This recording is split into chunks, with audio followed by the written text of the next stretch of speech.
The guest is Dr. CPoe4, and we're talking about the World Conference on Against Racism in South Africa. And of course, Dr. Poe, before we had our first commercial break, we promised that we'd give you an opportunity to talk about some of those issues associated with racism, but perhaps some issues that folks don't ordinarily associate or tie in to racism. And so let's give you free rein to talk about some of those issues now. Well, as I said, poverty is widespread among South African blacks. And we know that up until 1994, South Africa had an official policy of racial separation, an official policy of legalized racism. And so it's very obvious that the oppression that went on, the educational oppression, the political, the social oppression, has greatly contributed to the level of poverty in South Africa. Now, poverty doesn't stop there. Poverty also leads to some other problems. One, crime.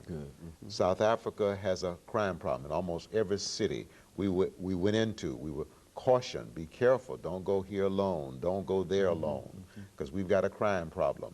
The crime problem affects blacks, as well as Indians, as well as coloreds, as well as whites. As a matter of fact, I feel that there was more paranoia, as you might understand, as you might expect, among the whites relative to the crime than there was among the other groups. But there was anxiety among all groups that I talked to. Not only does racism generate poverty, and also it generates crime through generating poverty, but it also generates sexual promiscuity because oftentimes unemployment is a consequence of racism. Okay, now here you've got a man and a woman, for example. Let's say a man who can't find a job.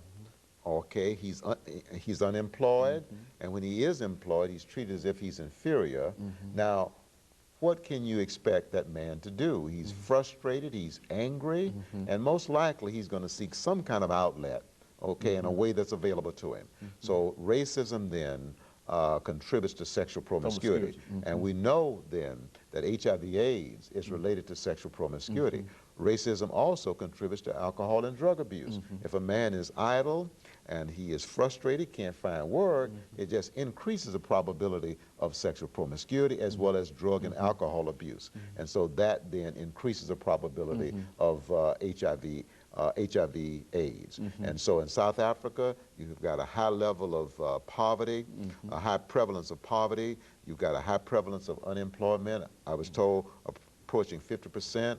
You've got a high level of, a high prevalence of crime. You also have, I believe, a high prevalence of sexual promiscuity and therefore a high prevalence of HIV/AIDS. And so all of these are related and very much then racism generated. Now, I won't say it's totally racism generated, but in South Africa, we have better evidence than in other communities that apartheid racism was a major contributing factor to these problems. You know, this issue of HIV and AIDS, I think Africa, the continent, is leading the world in terms of cases. Now, let's talk about, what did you see there that indicated that this was a problem? Did you see any evidence of, I mean, did they make any tours or anything to demonstrate to members of the various delegations of this being a problem?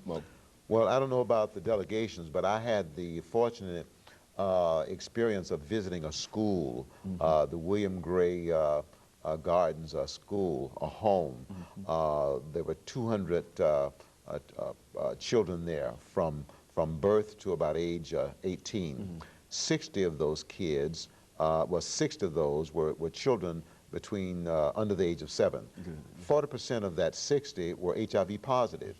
I met about 2 or 3 kids. There were 3 kids who were from about 2 or 3 years of age who were dying of AIDS. I also met some other kids who were HIV positive. I visited an adjacent part of that school, which was a hospice for children.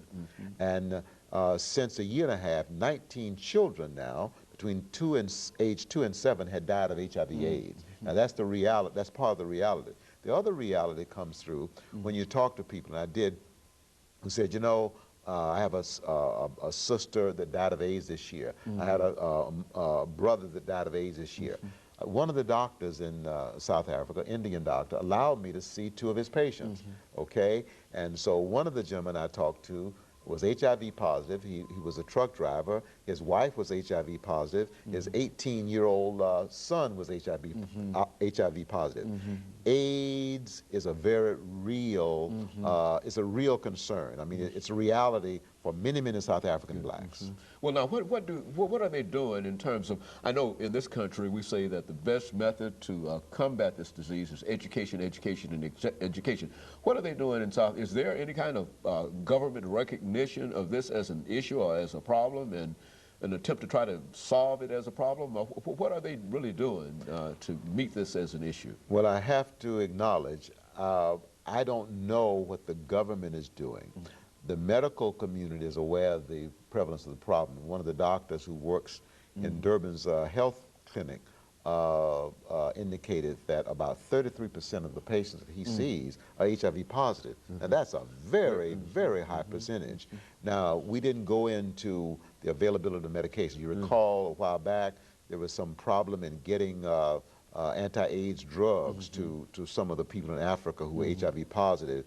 But I understand that the barriers to that was kind of clear to some extent. So I can't comment on treatment.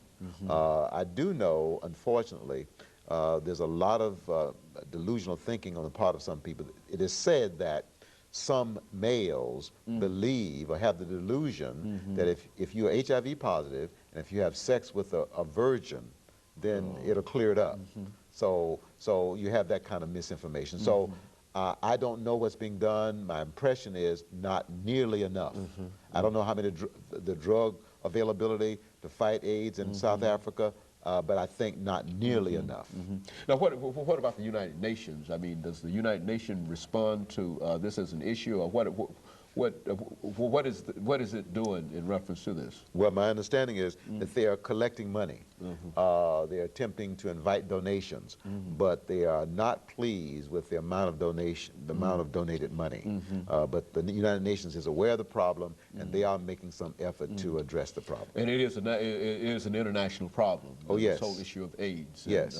And while we might not experience it as severe here, among all Americans, that it also impacts a large number of Americans here. Is that what we're seeing? Oh, yes, very much so.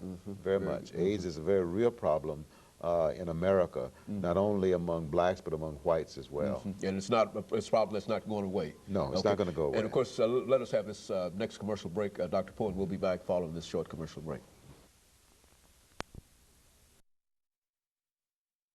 Is the World Conference